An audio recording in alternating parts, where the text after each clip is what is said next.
วบอยรถบ้านนะคะกลับมาพบกันอีกครั้งนะคะในช่อง YouTube บอยรถบ้านเพชรบุรีแน่นอนค่ะเจอหน้าลูกแก้วนะคะก็ต้องเจอรถสวยๆที่บอยรถบ้านสำหรับวันนี้นะคะมาอัปเดตรถเข้าใหม่กันค่ะเพราะว่าอาทิตย์นี้เนี่ยรถเข้าใหม่มาเยอะมากๆเลยสำหรับวันนี้นะคะแก้วมีรถที่ออกแนวสปอร์ตพรีเมียมนะคะเป็นตัวแฮชแบ็กมาแนะนำกันค่ะสำหรับวันนี้นะคะพบกับ Mazda 3 2.0 S Sport ปี 2016 ค่ะ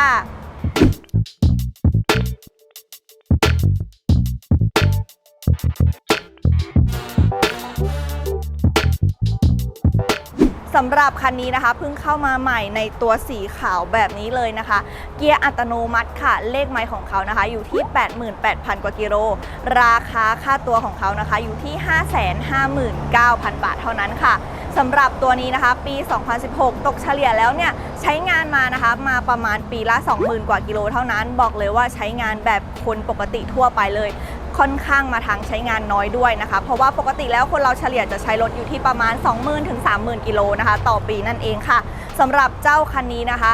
เข้าดอกเบี้ยนะคะสามารถเลือกรับดอกเบี้ย 0% นาน 12 งวดได้เลยค่ะปกติแล้วนะคะจะผ่อนอยู่ที่ประมาณ 10,000 กว่าบาทต่อเดือนเลยแต่สำหรับเจ้าคันนี้ถ้าคุณลูกค้าเครดิตดีนะคะเคยมีประวัตินะคะการผ่อนสินเชื่อมาก่อนไม่ว่าจะเป็นบ้านหรือรถนะคะสำหรับเจ้าคันนี้เนี่ย 12 งวดแรกนะคะจะผ่อนอยู่ที่ประมาณ 8,000 กว่าบาทเท่านั้นนะคะใครสนใจเจ้าคันนี้นะคะอยากเข้ามาดูก็สามารถเข้ามาดูได้ที่บอยรถบ้านเลยแล้วก็โปรโมชั่นของเรานะคะมีมากกว่านี้ด้วยนะคะสามารถเลือกรับดอกเบี้ยที่ถูกกว่านี้ได้ด้วยนะคะอย่างไรแล้วนะคะในเรื่องของเอกสารเงื่อนไขต่างๆโปรโมชั่นต่างๆนะคะสามารถเข้ามาคุยกับพนักงานขายของเราได้เลยค่ะ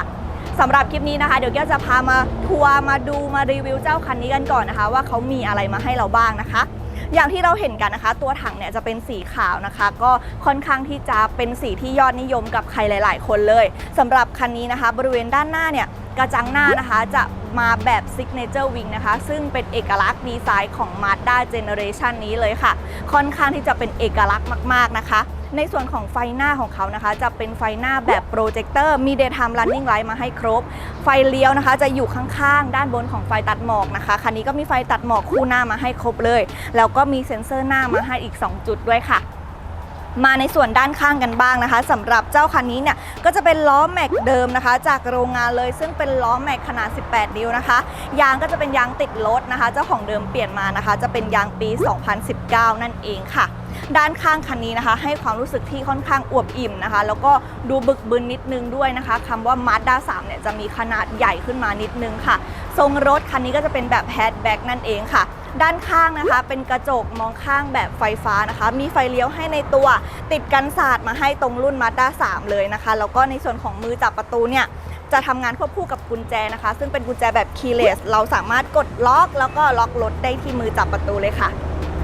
มาต่อในส่วนของด้านหลังนะคะไล่จากด้านบนลงมาเลยนะคะเสาอากาศคันนี้นะคะจะเป็นเสาอากาศแบบคลีบฉลามนะคะติดรถมาให้เลยเสริมหล่อเลยนะคะมีสปอยเลอร์นะคะสีดำบริเวณด้านบนตรงนี้มาให้ด้วยนะคะพร้อมกับไฟเบรกดวงที่3ค่ะด้านหลังนะคะไฟท้ายเนี่ยค่อนข้างที่จะกลมเลยนะคะโฉบเฉี่ยวมากๆนะคะเป็นเอกลักษณ์เฉพาะของ Mazda เขาเลยไฟท้ายเขาจะรูปทรงประมาณนี้เลยนะคะ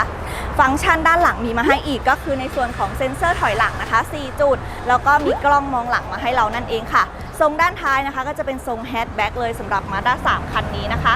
เปิดขึ้นมานะคะในส่วนของห้องเก็บสัมภาระด้านหลังค่ะคันนี้นะคะมีถาดพลาสติกรองมาให้ตรงรุ่น Mazda 3 เลยแล้วก็มียางอะไหล่เครื่องมือแม่แรงมาให้เราด้วยนะคะในส่วนของด้านหลังเนี่ยถ้าลูกค้านะคะเก็บสัมภาระไม่พอเราสามารถพับเบาะลงไปได้เลยค่ะโดยอัตราส่วนการพับเบาะก็จะเป็น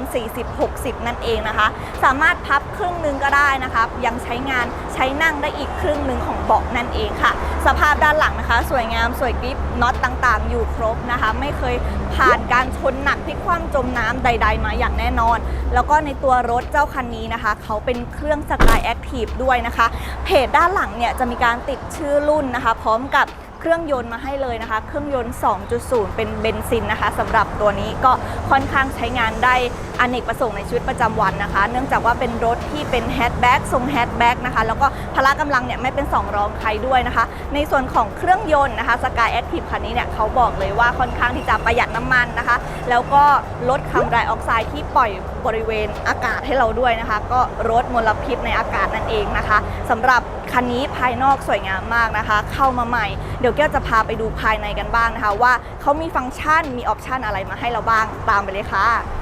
ตอนนี้นะคะเราก็อยู่ภายในห้องโดยสารของ Mazda 3 คันนี้เรียบร้อยแล้วนะคะมาดูในส่วนคอนโซลด้านหน้ากันก่อนเลยนะคะที่เห็นเด่นชัดเลยก็จะเป็นหน้าจอนะคะ Active Driving Display นะคะอยู่ด้านหน้าบริเวณผู้ขับขี่เลยตรงนี้นะคะเขาก็จะสะท้อนนะคะเห็นอัตราความเร็วที่เราขับขี่นะคะสามารถมองดูได้เห็นได้ชัดเลยค่ะลงมาด้านล่างนะคะในส่วนของหน้าปัดเรือนไมค์คันนี้นะคะก็สวยงามแล้วก็มีความเป็นสปอร์ตมากๆนะคะเลขไมค์ที่แก้วบอกไปนะคะเลขไมค์คันนี้ 88,000 กว่ากิโลเท่านั้นนะคะอย่างที่ทุกคนเห็นพร้อมๆกับแก้วตอนนี้เลยนะคะเลขไมค์แท้แน่นอนนะคะในส่วนของพวงมาลัยคันนี้นะคะก็เป็นพวงมาลัยมัลติฟังก์ชันด้วยเราสามารถควบคุมหน้าจอเครื่องเสียงของเรานะคะได้ที่พวงมาลัยเลยสามารถรับสายวางสายได้เลยนะคะซึ่งในส่วนของหน้าจอของเราก็จะเป็นหน้าจอทัชสกรีนขนาด7 นิ้วนะคะสามารถรองรับไม่ว่าจะเป็นในส่วนของ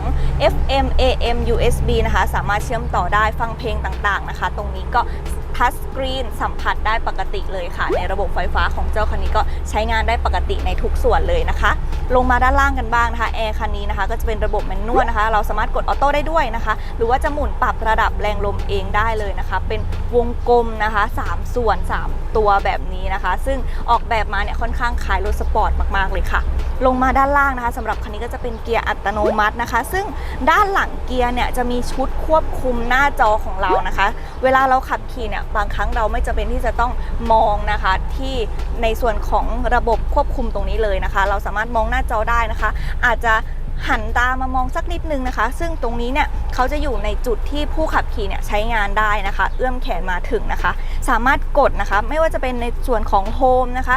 ระบบเครื่องเสียงต่างๆหมุนใช้งานได้ปกติเลยค่ะด้านหลังนะคะก็จะมีที่วางแก้วน้ำมาให้เรา2ช่องนะคะพร้อมกับที่พักแขนนะคะด้านในที่พักแขนเนี่ยจะมีช่องเชื่อมต่อต่างๆให้เรานะคะอยู่ด้านในเลยเราสามารถเชื่อมต่อนะคะแล้วก็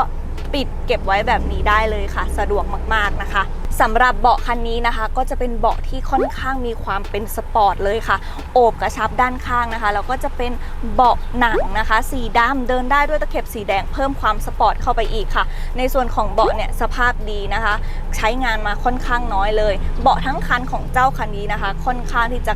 99% เลยสมบูรณ์สวยงามนะคะแล้วก็ในตัวของเบาะเนี่ยไม่มีรอยฉีกขาดชำรุดแน่นอนค่ะ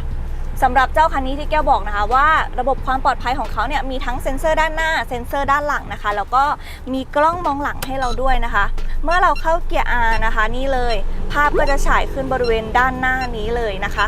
พร้อมกับบอกนะคะเส้นระยะต่างๆสำหรับเจ้าคันนี้ใช้งานได้ปกติเลยค่ะในส่วนของห้องโดยสารด้านหลังเจ้าคันนี้นะคะบอกได้เลยว่าทำมาค่อนข้างที่จะดีมากไม่ว่าจะเป็นเล็กรูมนะคะหรือว่าเฮดรูมเนี่ยก็คือนั่งได้สบายมากเลยองศาพนักพิงด้านหลังนะคะถ้าสมมุติว่าเราต้องนั่งรถทางไกลประมาณ1ชั่วโมงหรือ2ชั่วโมงเจ้าคันนี้นั่งได้แน่นอนค่ะแล้วก็บริเวณเบาะตรงกลางนะคะเขาก็มีที่พักแขนแล้วก็ที่วางแก้วน้ำมาให้นะคะ2ช่องแต่ว่าถ้าเราจะไม่ใช้นะคะจะใช้เป็นที่นั่งนะคะด้านหลังเนี่ยก็สามารถซัพพอร์ตได้ถึง3คนด้วยกันเลยตัวเล็กๆแบบแก้วนั่งได้สบายๆเลยนะคะหรือว่าจะตัวใหญ่กว่าหน่อยนะคะเป็นผู้ชายนะคะที่มีตัวค่อนข้างใหญ่แล้วก็ตัวสูงด้วยนะคะด้านหลังนั่ง2คนสบายค่ะสำหรับเจ้าคันนี้เนี่ยรองรับแล้วก็ซัพพอร์ตไหวแน่นอนค่ะ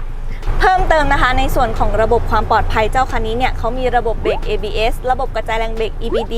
ระบบเสริมแรงเบรก BA มาให้นะคะระบบ iStop ก็มีมาให้ระบบเปิดปิด Traction Control คันนี้ก็ติดมาให้เรียบร้อยเลยบอกเลยว่าถ้าใครสนใจเจ้าคันนี้เน้นย้ำชื่อรุ่นกันอีกสักครั้งหนึ่งนะคะสำหรับ Mazda 3 เครื่อง 2.0 ตัว S Sport ปี 2016 นะคะเลขไมล์ 88,000 กว่ากิโลเท่านั้นราคาค่าตัวคันนี้นะคะอยู่ที่ 559,000 บาทค่ะใค รชอบคันนี้นะคะสามารถเข้ามาดูห้องเครื่องนะคะดูสภาพรถตัวจริงได้เลยแล้วก็สามารถทดลองขับได้ด้วยนะคะสะดวกสาขาไหนนะคะไปสาขานั้นได้เลยขอเพียงแค่คุณลูกค้านะคะติดต่อเข้ามาก่อนนะคะเดี๋ยวทางทีมงานเนี่ยจะนำรถนะคะไปสแตนด์บายรอที่สาขานั้นเลยค่ะช่องทางการติดต่อนะคะเดี๋ยวแก้วจะขึ้นไว้ให้ด้านข้างเลยนะคะสามารถติดต่อเข้ามาได้ทุกช่องทางเลยค่ะสำหรับวันนี้นะคะแก้วต้องขอฝากเจ้าคันนี้ไว้ด้วยฝากกดไลค์กดแชร์กด Subscribe ช่อง YouTube บอยรถบ้านเพชรบุรีไว้ด้วยนะคะจะได้ไม่พลาดข่าวสารและโปรโมชั่นดีๆที่ทางทีมงานนำมาให้ชมกันค่ะสำหรับวันนี้มาที่บอยรถบ้านมีครบจบทุกรุ่นสวัสดีค่ะ